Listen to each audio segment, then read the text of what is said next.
Meetings of this magnitude are usually held at summits, but Nigerian Central Bank Governor Godwin Emefiele was able to reach more than 100 participants from the comfort of his own home.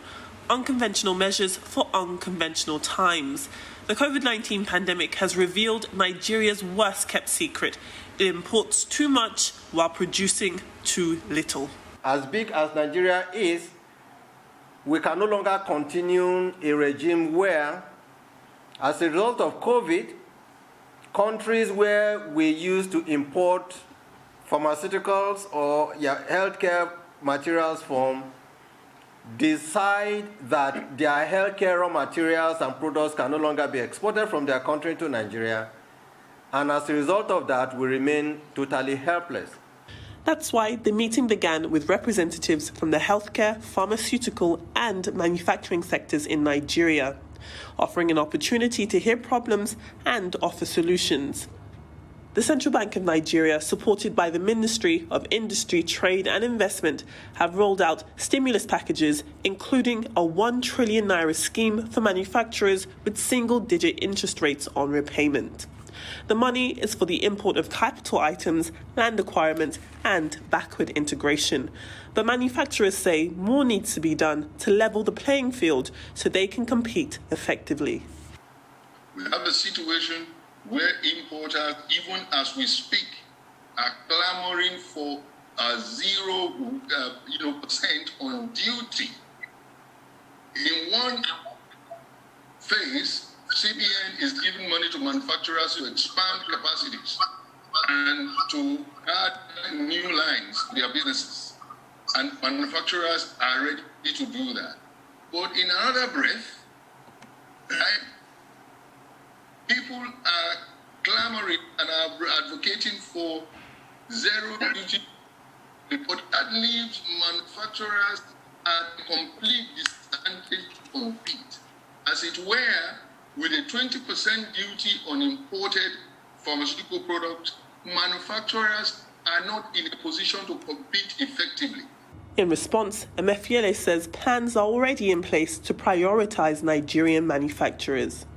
It is unfair on you that you produce items locally when you are supposed to be selling your items and you should be given the preference to sell your items, that unfortunately you are unable to sell your items because of zero duty on import alternatives.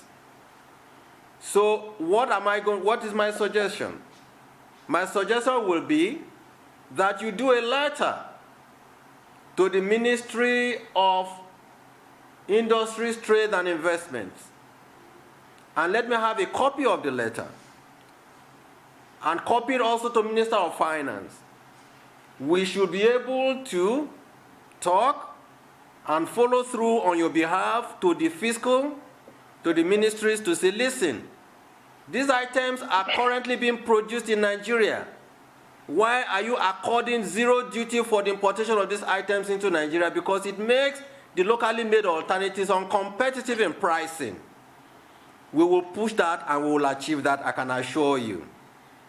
So if there are some of you that are indulging in importing items that can be produced locally to the disadvantage of those being produced locally, I will advise that we please stop the practice, because our preference is to allow the local industries to thrive.